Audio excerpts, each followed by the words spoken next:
The Pacers face the Knicks. We will go over props in that game. We will also go over Major League Baseball prop, and we'll talk a little bit of UFC. And yes, based on news of the day, we will talk about golfers being arrested. Maybe we'll go over some props for the PGA Championship. We got tee times a little bit later that I do have some thoughts on. We'll give out some fun ones with that one. But welcome everyone to Prop It Up. I'm Andy from WagerTalk.com, being joined as always by my fellow prop master, Andrew McGinnis from WagerTalk.com. Andrew, Pacers, Knicks, my Pacers. Thank God they're at home. I don't know what happens when they fly to New York. They apparently leave their defense and their IQ in baggage claim. I don't understand it. So let's talk about Pacers and the Knicks tonight. Lot of props, a lot of thoughts on this one. I'll let you go first. What kind of has your attention here in the Pacers and Knicks here? Well, look, Andy, you and I I feel like over the years we've kind of debated, like, do we call a team total a prop? And I'll say that for me, when I enter team totals into, it's a prop. I'm like, it is a. Sometimes I call it a total. I will say sometimes I call it a total. On team props. You have to click on team props on DraftKings. Literally, it says prop. So, and honestly, the thing is, some books it's under totals. But every prop is a total. If I take Obi Toppin's points, that's technically a total. So, yeah, team total is a prop because it only depends on one team or one person. An overall head-to-head bet involves two, like, competitors, whatever. So, yeah, it is a prop. Team total is a prop. I'm planting my flag. I will die on this hill. The team totals are props. A total is two teams combining to get to one score. So, yes, I just love how ready you were for that. I'm passionate about this. Like I'm holding a Scotty Scheffler top 5 ticket. The man got arrested a few years ago. If I have my coffee, it's a morning full of adrenaline. All right, team totals. Let's go, man. I like your energy today, Andy. Well, look here. I'm passionate about the fact that we're getting 110 as the team total at home for this Pacers team. That's the difference. I mean, I feel like over the years, we've all tried to manage how much we care about home versus road splits. Even in the playoffs, how much does it matter?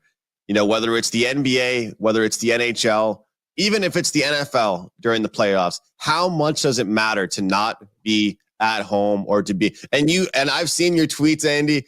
I love seeing you be a fan, man. I love it because you're always tweeting your betting stuff and some sharp stuff. And I'm just like, there he is. He's a Pacers guy. I know he's a Pacers fan. What's going on with this team on the road? Well, just look at them when they play at home.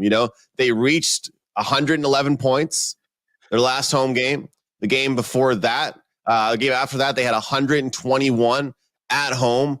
Their last home game against the Bucks, they put 120 points up. I mean, 126 in one of the home games against the Bucks, 121 in the other. This team is just a different team at home versus when they're on the road. And I'm not saying that they can't hit this team total as well when they are on the road.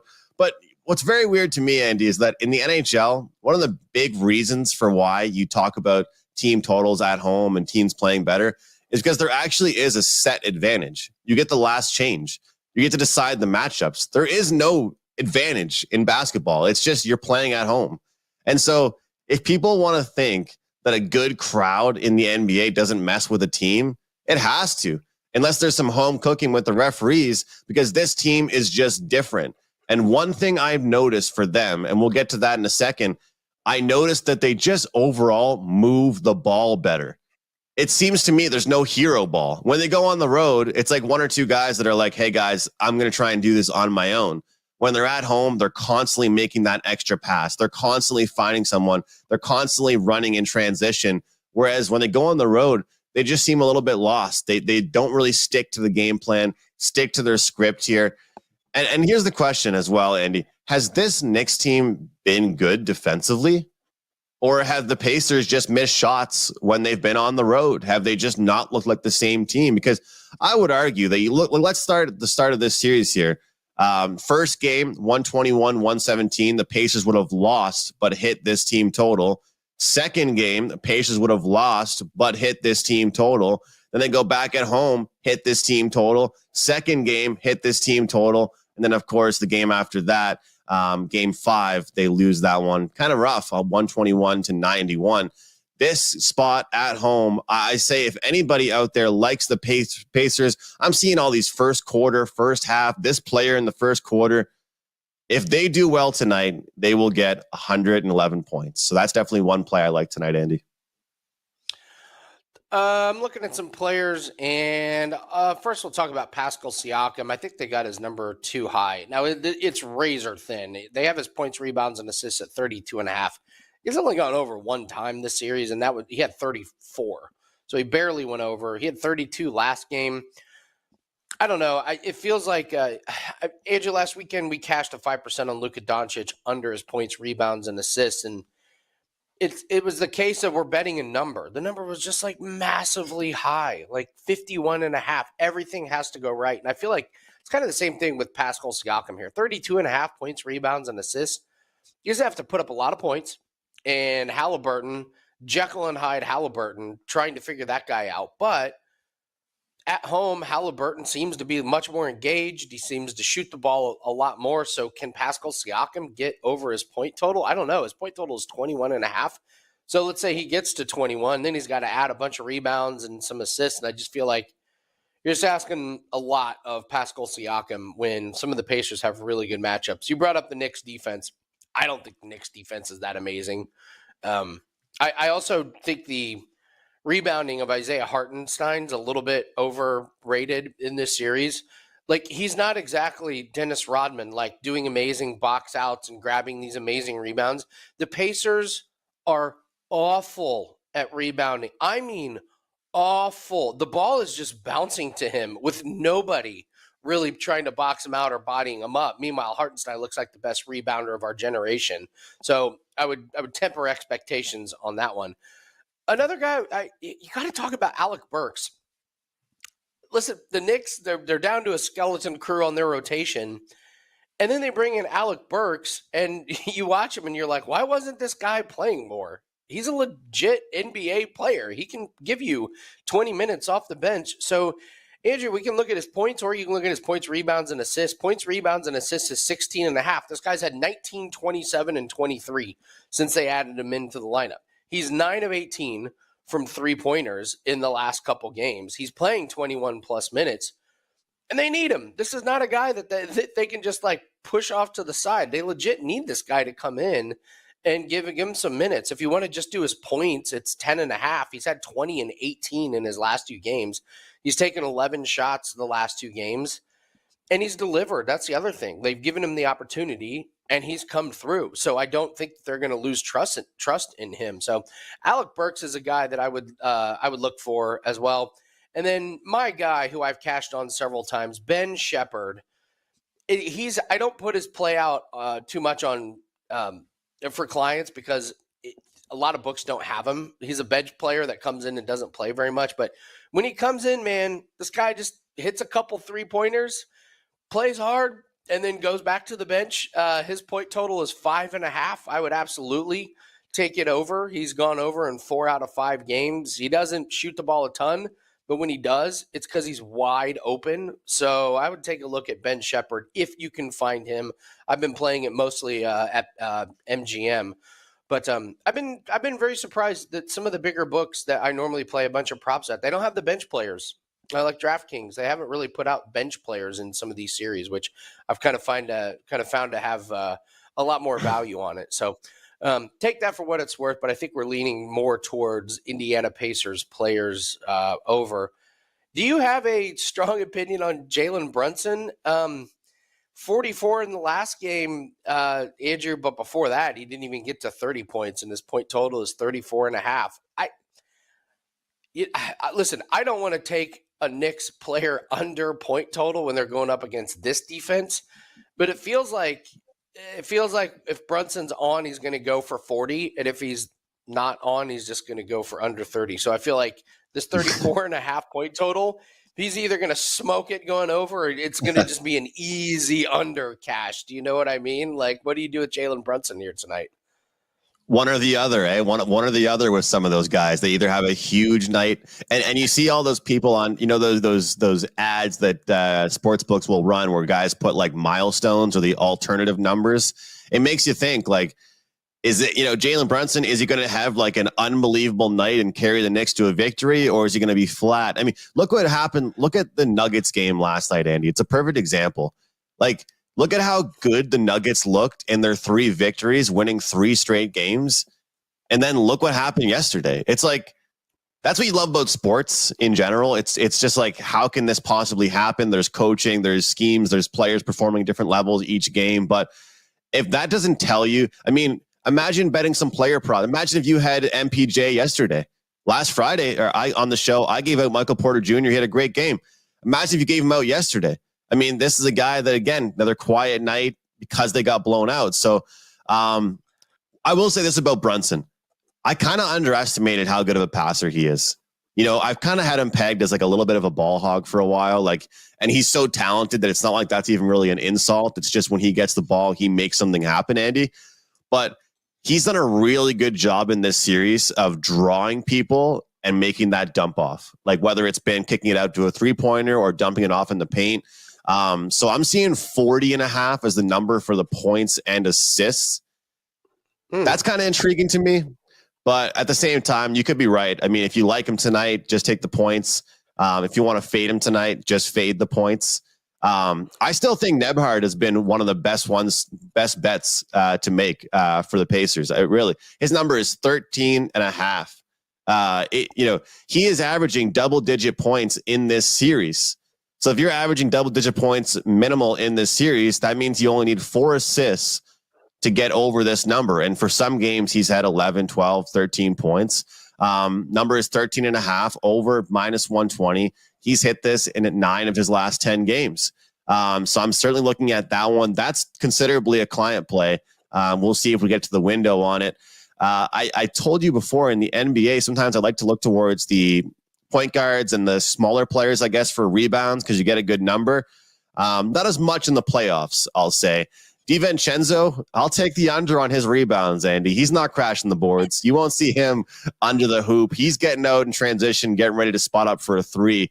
Under 4.5 for him has hit in 8 of his last 10 games played. And the last one I was going to mention was the same thing you already talked about. Former Toronto Raptor, Pascal Siakam, points and assists under 24.5.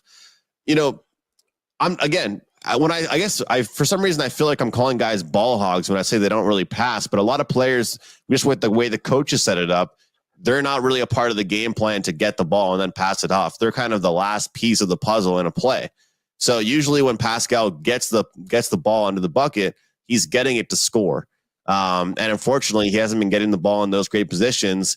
Do I think they're going to hit their team total? Yes. Does not mean that Siakam's going to have a career night tonight and fly over his number. So take the under on him. Do you think that, with me liking this team total, Andy, that I should be looking at not just points plus assists, just looking at assists in general? Like Miles Turner and some of these guys with low numbers? No, I listen, a lot of the points when the Pacers are at home, like they kind of come from some players that you don't really expect. Like the bench has been getting a lot of damage done at home. So that's when guys like Halliburton and Turner and some of those other guys are on the bench. So no, I just stick with the team total. It's one of those, like, I don't care who scores, just cumulatively, please, Pacers, get over there. So I wouldn't overthink it too much. But I'm with you on Pascal Siakam. That contract the Pacers are going to give him terrifies me, man. He can be the Pacers' best asset one night, and then the other night he can just have 7 turnovers that just absolutely sink your team. I mean, sometimes he looks like a toddler dribbling the ball, and then other times he's posting up the best defenders in the league for easy layups. It's really, really maddening with that guy. But I'm mentally preparing myself that he's going to be a Pacer for a while because I know they're going to give him an exuberant contract because this is the NBA and that's just what they do. We overpay players that are not winning players. Anyway, all right. So, guys, please hit the like button and leave us a comment below. It's just one thing you can do. Just let us know you appreciate the gambling content. So takes no time. Just while you're watching, hit the like button and tell us what props you like. It's an interesting weekend of games. We're kind of dwindling down all of the games in the NBA playoffs and the NHL playoffs. But, man, there are still lots of props out there.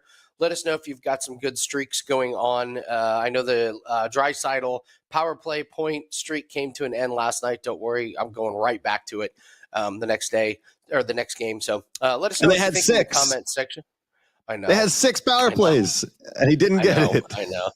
But hey, listen, this is a great I don't say teaching moment. We're going right back to it the next game.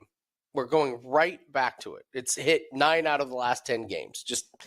We talk about these props. We talk about playing them every day and every game. Let's go back to playing Draisaitl on the power play point. Hopefully we get a bunch more games out of him in this playoff series. So if it loses once, great. We're going to get a little bit better number on the juice next game. So I don't get too disappointed when some of these streaks come to an end. So it's been a real nice moneymaker for bankrolls. So we'll just we'll keep cashing it again. So anyway, yeah, if you could please hit the like button, and if you're not subscribed to the channel, hit the bell, and that way you get notified. We're doing daily breakdown videos of NBA games, NHL games. We're into baseball season, so you can get some really nice videos and tidbits of gambling information on baseball. So go ahead and subscribe to the channel. We'll have UFC breakdown video, which is up on the YouTube channel, WagerTalk today, every day at noon Eastern. All right, Andrew, let's talk a little Major League Baseball. I have not done a ton of MLB props. I found them a little bit difficult this year, so I haven't really been risking some bankroll. What do you like for today's slate in the MLB? Andy, really quick, I just wanted to mention, I'm sorry, I know it's a really good segue by you. I wanted to see what you thought about Josh Giddey. Because I don't know if we're going to mention tomorrow's game. Do we go over with this guy? Look at the number they're setting for him now. I mean, to me, that's just such a low number that it's like it kind of makes you want to bet it. Like it's like he's hitting it now. They're like, we're going to give this guy a huge minutes restriction. And then so nobody wants to bet him. But with the minutes restriction and the books know it, they're putting like a 7.5 as his number. I just saw that when I was looking at the OKC game. I wanted your thoughts, and I do have another strikeout prop for you guys. I mean, Giddey, listen, the eye test, there is no player that has failed the eye test in the NBA playoffs worse than Josh Giddey. Like, everything about the eye test is an F. It's not been good. That being said, his points, rebounds, and assists is 10.5. And it's very obvious what the Thunder are doing. Like, if he hits a couple shots and looks okay, they'll leave him in. If not, quick hook and he's out of there. I would be terrified to take an over on Giddey. Absolutely terrified to take an over on him. That being said, listen, if you think the Thunder are going to win, you're going to have to take some overs on some of the role players, even though they've been atrocious. It's been SGA and nobody. Jalen Williams has shriveled up. Giddey's been a nightmare. The bench, Jalen Williams, has been okay. Dort in the last game couldn't have hit the ocean if he was standing on a boat. So the bench players have just been awful. So I cannot, in good conscience, in good faith, taken over on the Thunder bench players. It's like the complete opposite of the Pacers. Like the Pacers bench players, you're like, oh yeah, overs. Thunder, like no way. So to answer your question, no, I cannot take an over on Giddey. I just can't. If he goes out and misses the first couple shots, you can rip that ticket up because they'll play him 10 minutes and that'll be it. That'll be that. So, do you have the stomach for it? Well, I might have the stomach for that number. I mean, if I see some of these numbers here for him, I'm like, I kind of have to jump in. I don't know. In the NBA, I just love I kind of avoid taking the guys that are like the over 33.5 points. Like I don't know. I guess I love betting like the over 6.5 point guys, especially when they're like, it's going to be a minute restriction, but when he comes in, he will get his chance. Like, I don't know, a minute restriction in the playoffs. What does that even mean here? Nobody has a clue. But last week on Prop It Up, we cashed an easy winner on Patrick Corbin under on strikeouts. I wish everybody a happy Patrick Corbin day. It was great. He went under 2 days ago as well. I was talking about it with Tokyo Brandon, who continues to crush his player props. But Bryce Miller is on the mound today. for the Mariners. And here's the deal, Andy. He's going up against the Baltimore Orioles. So because of that, we're getting a pretty good number here on his strikeouts, over 4.5. It's a little bit juiced. You got to pay like minus 130, 135. But he has hit this number in 6 of his last 8 games. And just looking at some of the games he's played against Houston, the guy had a handful. Against Atlanta, he had 10 Ks. Against Cincinnati, 7 Ks. Against Oakland, yeah, I know it's Oakland. He had 9 Ks. But one thing I really like is the guy does not walk batters. I mean, in a lot of the games he's played in this season, he's had just 1 walk given up. If you're worried about how long he's going to go into the game, well, I'll tell you what, he's only had 1 start where he's kind of gone off the board and he only lasted 4 innings. Other than that, we've seen him go 6, 6, 7, 4, and 6. Very consistent. They're keeping him out there. Not really a home run guy either, but I'll tell you what, this guy, he strikes guys out. And the thing is, because he's playing the Orioles, they're not juicing the number up yet. And, the thing is, you could look at some of the teams he's played, like Oakland, even like Cincinnati. Sometimes Cincinnati can't hit the ball, but he has played well against teams like Texas and Houston and Atlanta. So it's not just been a soft schedule for him by any means. So I think Bryce Miller, this time we'll go with an over, Andy. Maybe it's a new thing for me on the show. My weekly K prop here. Bryce Miller over 4.5 strikeouts for the Seattle Mariners against the Orioles. I love it. Hey, listen, I love unders. I love betting some under. So you're right in my wheelhouse with that one. So we got a great day here at WagerTalk and a great weekend coming up. It is $5 Friday. We have a bunch of plays up on the homepage that are only $5, and I have one up for in the UFC and the UFC event we're going to talk about in a little bit. We'll talk about some props, but take advantage of the $5 daily packages. It applies to any of our handicappers that have a play up. So if you just go to WagerTalk.com, you'll see the list of everyone that has a $5 play up. Mine is in the UFC, and it is violence. It is a parlay, and it is all about violence in some of these fights. So we've got some really nice ones to not go the distance. We've isolated a couple. We're on a nice 9-3 run in the UFC. And we have Bellator event that's going off today. It's over in Europe, so it starts kind of weird times over here. So Friday afternoon, Bellator.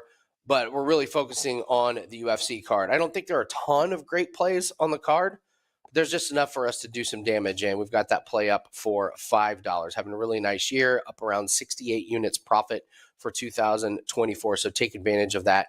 Andy Lang's profile page, WagerTalk.com. We're going to get into some props in the UFC, and I'll go over since Scotty Scheffler got arrested this morning, which is kind of a joke. We'll have a little bit of fun to close out the show. I'll talk about some other golfers that have been arrested before their tee times. Believe it or not, Andrew, this is not an isolated incident. Golfers I think everyone thinks hockey players party the hardest. I'm here to tell you, don't sleep on golfers. Don't sleep on the partying aspect of golfers. But tell everyone what you have up at WagerTalk.com and where we can find you at. Yeah, big play in the NBA tonight, and I'm on a 10-2 all sports run. Really excited about today. It's a $5 play for me today in the NBA. And as far as the NHL, very fitting for it being here on Prop It Up. Props have been the moneymaker for me. So you guys can get my full prop package for tonight's big game. Looking forward to it. Florida Panthers, Boston Bruins going head to head. Boston trying to stay alive. So you guys can check that out. $5 customer appreciation day, my NBA play, or you can use the promo code SCORE7 to get every play I release, all sports, for an entire week for less than $10 a day. Love it. Let's go to UFC here. I'll take the first one here. Angela Hill, take the over. I don't even need to care about her opponents. Angela Hill Fight Night. So we just take the overs on Angela Hill. She's almost 40 years old, but man, Andrew, she looked amazing in her last fight against Denise Gomes. Looked great. Great cardio. The best thing about Angela Hill and overs is she's got plenty of cardio, so she can go all 3 rounds. She's got really good defense, so you're not going to finish her. but she also doesn't punch that hard, and she has no submission game. It's just the perfect recipe for overs. So you take the fight not to go the distance because it's an Angela Hill fight. It's a beautiful parlay piece. I've used it for client plays as well. What's another prop you're looking at in UFC? So Andy, I think I'm a little bit of a contrarian on this one because I'm actually fading Edson Barbosa here. I'm actually going to take Murphy to win by decision. I've seen some wild quotes. This to me has been a lot of fun looking at the discourse in the MMA social media community. Just because I feel like a lot of people think Barbosa is going to just wipe the floor with Murphy based on just opponents that Murphy has actually fought. That's the thing. I mean, I saw a funny quote on a website saying that Murphy's opponents that he's fought has made CM Punk look like George St. Pierre. Like literally, like some of the fights that he has have been so weak just to pad his stats that they don't look good, which I understand. But part of me thinks Barbosa might be a little bit delusional here. He said, if one guy deserves to fight for the BMF title, it's me. Have you watched my fights? I fight till it's like, dude, like we all have watched your fights. They're not what you think they are. I just think that he suck. Yeah, like I don't know what world he's living in, Andy, but over the last few years, whenever I watch a Barbosa fight, I'm looking forward to the next fight coming on after him. So when you take a look at the numbers from a numbers perspective, the favorable outcome as far as the lowest odds for Barbosa to win by KO, TKO, or DQ, which is plus 250 for him. For Murphy to win by decision, plus 165. The odds makers are telling us this one will be a scrap. But I think with Murphy, how smart he'll fight in this one, I think that will lead him to winning by points here. He also doesn't get taken down much, doesn't take a lot of damage, kind of dances around the octagon. I see this one, like I was laughing when I saw the BMF title being brought up here. This to me could actually be kind of a snooze fest, and Murphy will win by points. And this is one of those ones, I'm not proud of taking this. He probably will win. The way I look at it is if I'm right about this, he'll win and the entire MMA community will be pissed about it. Like they'll be complaining that he got the victory. So I like Murphy via decision. Would you agree with me? It's a little bit contrarian. That's interesting because I'm on Murphy. So you and me, nice. Same boat. Great. I am. I wrote my article for WagerTalk.com. I write a free UFC article that's on the news page. And I picked Murphy. I think its speed's going to be just a little bit too much. Barbosa, I don't know. How do I put this? The supplements he's taking are very good because there's no other 38-year-old man that looks like that on the face of the planet. So, no, I'm with you. I like Murphy in that one. I was laughing. So do you know Murphy's like won 5 fights in a row and yet he's still fighting like nowhere near the championship? Michel Pereira's won 8 fights in a row. He's nowhere near the championship. Steve Erceg wins 3 fights in a row and gets a title shot. Some of these weird winning streaks are kind of odd. I'll go over another prop. Tom Nolan and Victor Martinez. Take Tom Nolan to win by knockout. Normally, like I am always on the camp of you don't play knockout or submission. You just play inside the distance. Tom Nolan is not a submission guy in the slightest. He's a power puncher. Both these guys are coming off of the Contender Series. They both made their UFC debut, and they both got smoked in the first round. Problem is, Victor Martinez is one of the worst guys coming off of Contender Series. Andrew, he is awful. Absolutely awful. Tom Nolan is so much better than him. He got beat by Nicholas Mata, who's actually he's an okay UFC fighter, but Nolan just had deer in the headlights. This fight is going to be violent. It's not going to go the distance, and it's going to be Tom Nolan knocking him out. I feel very confident in that one. And then another one that I've been looking at is Abus Magomedov against Warley Alves. Alves is done. He got off the juice, and he's looked terrible since then. He's been finished a bunch of times. And Magomedov, he has no cardio after the halfway point of the second round. So he's going to try and make short work of Alves. That's going to be a really, really violent fight. And I just think Warley's about done. UFC really, really wants the UFC really wants Magomedov to get back on track. He's lost to 2 beasts in Sean Strickland and Kyle Borrallo. So this is a really nice step down opportunity. You can take him by finish. He's going to knock out Alves. Maybe he might get a submission, so he'll just take inside the distance, but that'll be a quick one. So, any other UFC props you like, Andrew? I've got nothing else. That's the only one I have. And, I used to tell you, Andy, that I was betting more on these fight nights than I was on the pay-per-views. But I'll tell you, I'm getting more fired up for research ahead of time. Like, I feel like I remember you used to tell me you were locking in bets for the UFC like months ahead of time or kind of researching. I've been doing that a lot more. So for some of the upcoming big events, I'll have some more stuff for us. Like it. All right, let's have a little bit of fun. So Andrew, one of my favorite things is some funny golf stories and golfers getting into trouble. So Scotty Scheffler got arrested. Listen, it looks like he did nothing wrong, so don't worry about it. However, there are some guys that have done some things wrong. So let's go over some funny ones. And I'm doing this off the top of my head. So there was a golfer, tons of issues off the course. His name was Stephen Bowditch. He got arrested because he was passed out in his car. And I shouldn't be making light of this, but he was passed out in the car in the middle of an intersection. He got arrested at 1 a.m. and he still made his tee time. Congratulations to Stephen Bowditch, man.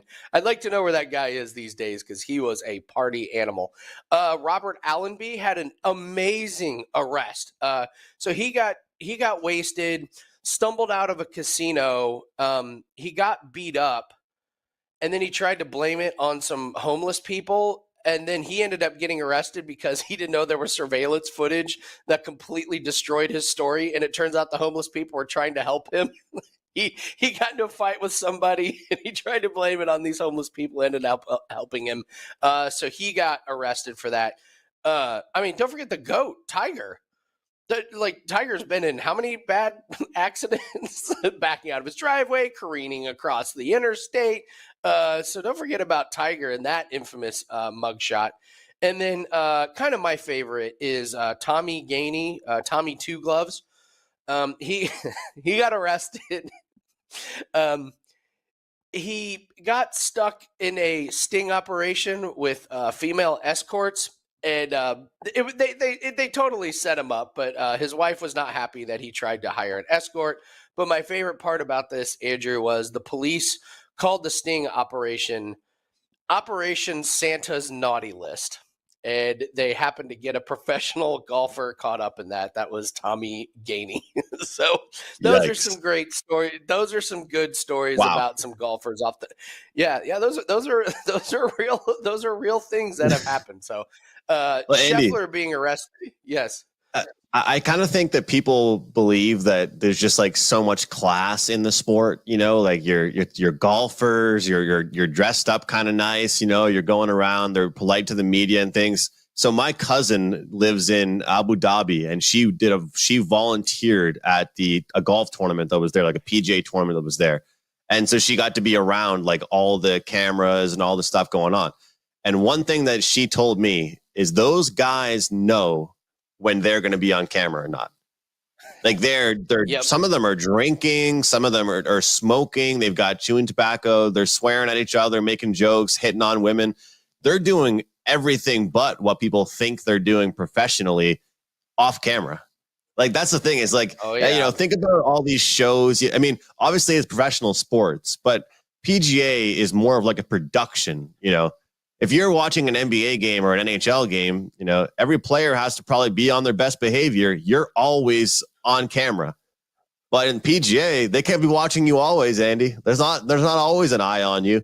And so I thought that was pretty cool. She told me she does that like once every 2 years. She volunteers at those tournaments. And she says that the guys are hilarious. Like they have a lot more personality than I guess you could think the media pegs them out to have. Yeah, they're wild. Never forget that Tiger, when he got arrested, his toxicology report came back. He had Vicodin, Xanax, Ambien, and weed in his system. So what a combo! So Andrew, just imagine that you take a Vicodin and then a Xanax and Ambien, and you're like, I need a little bit more.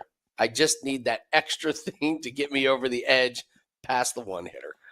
So that was. He had to cool down. He had to cool down after all this stuff. He's like, I need a joint really quick. Yeah. So Scotty Scheffler's incident this morning, not even in the top 50 of golfers arrests in the field. So should right, I guys, buy one of those shirts? Should I buy it? Did you see those shirts going around today? It's like a pretend mugshot because he didn't really do anything wrong. So it's not like I'd be offending anybody. It'd be hilarious. The best comment on Twitter I saw was like the mugshot of him in the orange, and someone was like, "He's dressed like Ricky Fowler." I thought that was a great comment. So, all right, guys, that's going to do it for us on Prop It Up. Again, if you have not hit the like button and left us a comment, please do so. It really helps us out. Tell us what you like, even if you just want to leave a little smiley face, or tell us if you agree or disagree with anything you've said. It really, really helps the algorithm out and helps us out as well. Just a little token of appreciation. And don't forget to take advantage of $5 Friday at WagerTalk.com. Andrew has big plays up. Go ahead and check him out at WagerTalk.com. My $5 best bet in the UFC is up for only $5. We're on a 9-3 UFC run. Do not miss out on that. The price is not going to get any better for a best bet. Take advantage of that. Thanks, everyone, for joining us. Good luck on all your plays this weekend, and we will see everyone next week on Prop It Up.